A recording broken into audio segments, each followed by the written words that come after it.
আসসালামু আলাইকুম গাইস, ছিলাম রাজা রামমোহন মার্কেটে রংপুর। এখন যাচ্ছি বাসাতে।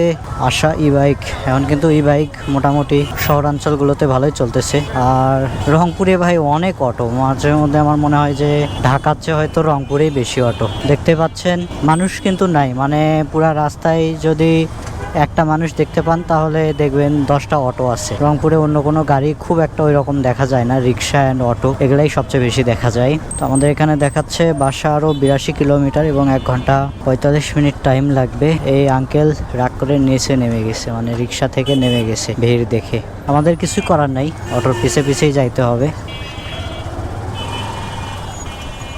এই যে দেখেন একটা মাত্র কার, সব দিক দিয়ে অটো। মানে বাংলাদেশে যে কার আলা যারা আছে, মানে কারের মালিক যারা আছে, তারা আরো বেশি টেনশনে থাকে আমার মনে হয়। কখন কোন দিক দিয়ে কে লাগাই দেয় কোনো গ্যারান্টি নাই। রংপুর শহরটা দেখতে পাচ্ছেন মোটামুটি, মানে রাস্তার ডিজাইনটা করছে অনেকটা রাজশাহীর মতোই, কিন্তু পরিচ্ছন্নতার দিক থেকে ওই রকম না। রাজশাহী যেরকম অনেক পরিষ্কার পরিচ্ছন্ন, ওই রকম না। তো দেখেন রাস্তাগুলো মোটামুটি অনেক সুন্দর। আর আমরা এখন আছি শাপলা চত্বরের সামনে।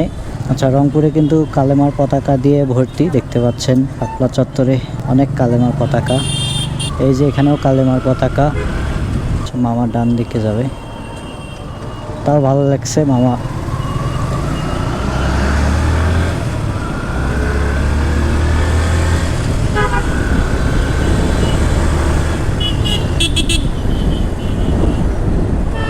এই দিকটাতে একটু ফাঁকা আছে, হালকা পাতলা। যতটা সম্ভব আমরা একটু টেনে যাওয়ার ট্রাই করতেছি।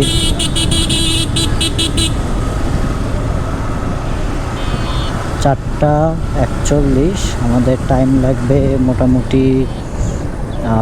ম্যাপে দেখাচ্ছে আরও 1.5 ঘন্টা। তার মানে আমরা 4টা 5টা 6টার মধ্যে যাইতে পারবো ইনশাআল্লাহ। এখন একদম প্রাকৃতিক একটা রাস্তা পেলাম, মানে আগে যেমন রাস্তাগুলোতে রেলিং দেওয়া ছিল স্টিলের, এখানে দেখতে পাচ্ছেন একদম ন্যাচারাল গাছ দিয়ে বানানো হয়েছে রেলিংগুলো। মানে রেলিং না, জাস্ট গাছ লাগানো হয়েছে। তো গাছগুলো কিন্তু অনেক সুন্দর দেখা যাচ্ছে।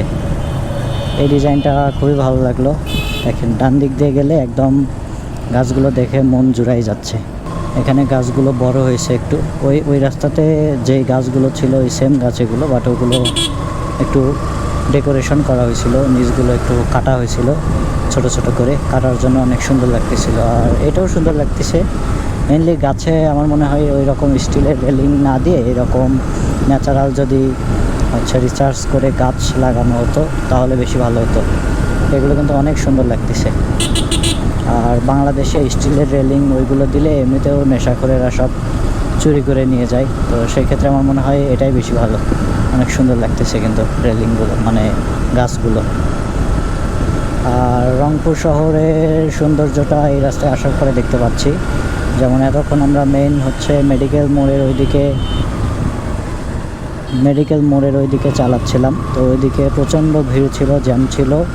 বাট এই দিকটাতে কিন্তু অনেক সুন্দর দেখতে পাচ্ছেন, অনেক সুন্দর রংপুর শহর।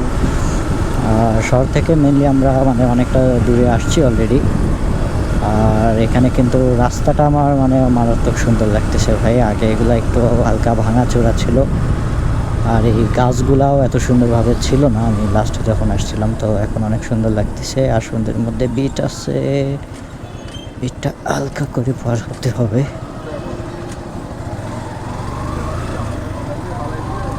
কৃষ্ণচূড়া সড়ক। আচ্ছা, ম্যাপে এটা দেখাচ্ছে কৃষ্ণচূড়া সড়ক। এটা কি এই জায়গার নাম অনুযায়ী না কি অনুযায়ী, আই ডোন্ট নো। ওকে, আমরা ফাইনালি রংপুর শহর থেকে বের হলাম, রংপুরের দরজা থেকে বের হলাম মেইনলি। আর উঠে গেছি অলরেডি ঢাকা টু রংপুর হাইওয়েতে। আর চলেন একদম ফাঁকা থেকে আপনাদের সাথে আবার কথা হবে।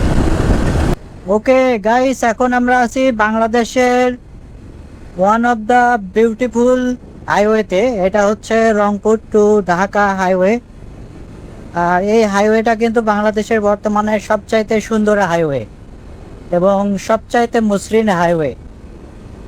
দেখতে পাচ্ছেন দুই পাশে টোটাল 6টা লেন আছে। এখানে 2টা লেন, ওই পাশে একটা সার্ভিস লেন আছে। আবার ডান পাশে 2টা লেন, তার ডান পাশে আরেকটা সার্ভিস লেন আছে। আর এই লেনের হচ্ছে আমাদের স্পিড লিমিট হচ্ছে 80। তো 80-তে কিন্তু খুব আরামসে যাওয়া যায় আমরা। বাট এই যে একটা রিস্ক হচ্ছে এরকম, মাঝে মধ্যে পথচারী পারাপার হয় রোডের মধ্যে, যেহেতু দুই পাশে কোনো রেলিং দেওয়া নাই, তো এরকম যাত্রী পারাপার হয়, মানুষ হেঁটে পার হয় ওই পাশ থেকে এই পাশে। তো এটা প্রচণ্ড রিস্কি। আর এই একটা রিস্ক যদি আমরা বাদ দিই তাহলে এই রাস্তাটা অনেক মজার এবং অনেক সুন্দর একটা রাস্তা, এনজয় করার মতো রাস্তা। আর আমরা চলে আসছি রংপুর টু ঢাকা হাইওয়ের যে টোল প্লাজা, সেই টোল প্লাজাতে। যদিও টোল প্লাজার কার্যক্রম এখনো শুরু হয়নি, এখানে টোল সার্ভিস এখনো শুরু হয়নি, তবে এটা কিছুদিনের মধ্যেই এখানে টোল আদায় করা শুরু হবে। তবে এটা কেমন সিস্টেম হলো আই এম নট শিওর, কারণ পুরো ঢাকা থেকে রংপুর পর্যন্ত সামনে আরও অনেক মানুষ আছে, ওরা মনে করেন পার হয়ে যাবে টোল ছাড়া। যারা রংপুর পর্যন্ত ঢুকবে তাদেরকে টোল দিয়ে ঢুকতে হবে। টোল প্লাজা পার হলাম, আর হয়তো কিছুদিনের মধ্যে এখানে টোল প্লাজাটা চালু হয়ে যাবে, মানে প্রায় ফিনিশিং টাচ চলতেছে টোল প্লাজার। আর টোল প্লাজা পার হয়ে আমরা এখন সোজা যাচ্ছি আমাদের গন্তব্যের দিকে। তবে এরকম অটো সিএনজি এদের জন্য কিন্তু আলাদা সার্ভিস লেন আছে। এই যে অটো সিএনজিগুলো চলতেছে এদের জন্য আলাদা করে সার্ভিস লেন দেওয়া আছে বাম পাশে এবং ডান পাশে, এবং ওই সার্ভিস লেন কোনো বড় গাড়ি যাবে না, কোনো স্পিডের চলা গাড়ি ওইটাতে যাবে না, শুধুমাত্র লো স্পিডের গাড়িগুলোর জন্য। বাট ওরা যখন এরকম 80 কিলোমিটার স্পিডের একটা রাস্তাতে আসে, এসে যখন আস্তে চালায়, এটা কিন্তু তখন হাই স্পিডে চালানো গাড়িগুলোর জন্য অনেক অনেক বিপজ্জনক এবং অনেক অনেক ঝুঁকিপূর্ণও বটে। ও ভাই, আমরা সুন্দরভাবে যাচ্ছিলাম, বাট হঠাৎ করে বৃষ্টি শুরু হলো। এরকম ফাঁকা জায়গায় বৃষ্টি শুরু হয়েছে, এখন কি করব বুঝতেছি না, কারণ ক্যামেরা ফোন এগুলো বাইরে আছে। দেখি আরেকটু টানি, যদি বৃষ্টি জোরে আসে তাহলে আমরা থামবো, কারণ আমাদের ফোন এবং ক্যামেরা সেট আপ সবকিছু বাইরে আছে। এইদিকে রাস্তাটা পিচ ঢালাই করা হয়েছে, আর পিচ ঢালাই করার কারণে কিন্তু অনেক স্মুথ হয়ে গেছে। বৃষ্টির পরিমাণটা একটু বেড়ে গেল, তো ঢুকলাম বাম পাশে, দেখি বৃষ্টিটা কেমন কি হয়। ওকে, বৃষ্টি থামছে আর আমরা পলাশবাড়িতে চলে আসছি। আমি একটু কনফিউজ হয়ে গেলাম, আমাদের ঘোড়াঘাটে যাওয়ার রাস্তাটা এটাই কি না? রংপুর টু ঢাকা হাইওয়ে থেকে বের হয়ে ডান দিকে এখন আমরা ঘোড়াঘাটের দিকে যাচ্ছি। আর এখন সময় হচ্ছে 5টা 47, মাঝখানে অনেকটা সময় লস হয়েছে, ক্যামেরা নিয়ে একটু ঘাটাঘাটি করছি, ওই জায়গাতে একটু টাইম লস হয়েছে। তো যাই হোক, এখন যাচ্ছি পলাশবাড়ি থেকে ঘোড়াঘাটে। চলেন, আপনাদের সাথে দেখা হবে আবারও সামনে থেকে। পলাশবাড়ি থেকে ঘোড়াঘাটের এই বাইপাস সড়কটা মোটামুটি সুন্দর আছে, ভাঙাচোরাগুলো রিপেয়ার করছে, তো অনেক সুন্দর লাগতেছে চালাইতে। আর এই যে মাঝে মাঝে এরকম কাশ বাগান আছে, মানে কাশ ফুলের গাছ আছে, আর এগুলো যখন মানে ফুল হয়, এগুলোতে যখন কাশ ফুল হয় তখন কিন্তু আরো সুন্দর লাগে দেখতে।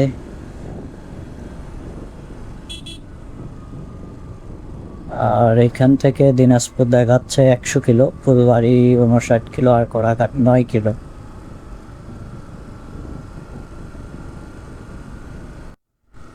আমরা চলে আসছি একদম করতোয়া সেতুর রাস্তার দুই পাশে, অনেক সুন্দরভাবে সাজানো হয়েছে। এই যে এখানে নদীতে একদম পূর্ণ স্রোতে পানি যাচ্ছে, আর এক পাশে সূর্য। এক কথায় মোটামুটি এদিক দিয়ে আসাটা আমাদের সার্থক হয়ে গেল, অনেক সুন্দর লাগতেছে।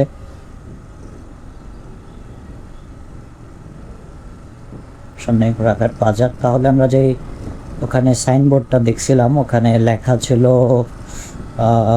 9 কিলোমিটার, বাট 9 কিলোমিটার তো দেখলাম না, জাস্ট ভিতরে দুইটা ছোট ছোট বাজার, 1-2 কিলো পর পর দুইটা বাজার ছিল, এরপরে সেতু ছিল, এরপরে দেখলাম 1 কিলোমিটার। হয়তো কোনো একটা সাইনবোর্ডে ভুল ইনফরমেশন ছিল।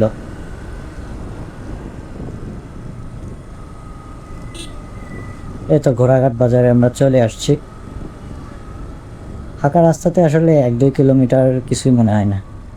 এখানে কি কনস্ট্রাকশনের কাজ চলতেছে নাকি বুঝলাম না। ফাঁকা রোডে সামনে দেখা যাচ্ছে আর্জেন্টিনা, ব্রাজিল 2 রকমই পতাকা আছে।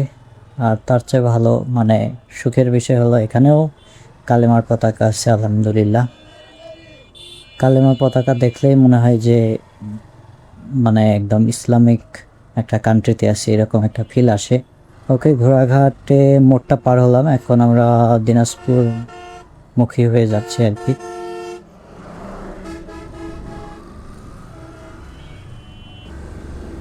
খেতাব মোড় পার হচ্ছে। খেতাব মোড়ের বাঘটা পার হওয়ার সময় মনে হয় কোনো ব্রেসিং ট্র্যাকে চলে আসছি। এই জায়গাতে 2-3টা মোড় আছে একদম কড়া কড়া বাঘ সহ।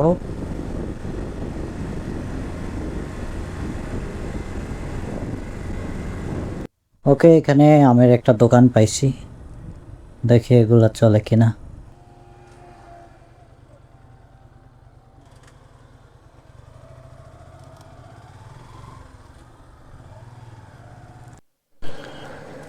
ওকে, আম কেনা কমপ্লিট। এখন আবার যাচ্ছি বাড়ির দিকে। আর এটা হলো ঘোড়াঘাট ফায়ার সার্ভিস। তো ফায়ার সার্ভিস থেকে আম নিলাম, ফায়ার সার্ভিসের সামনে থেকে। এখন যাচ্ছি আবার বাড়ির দিকে। ওঠো।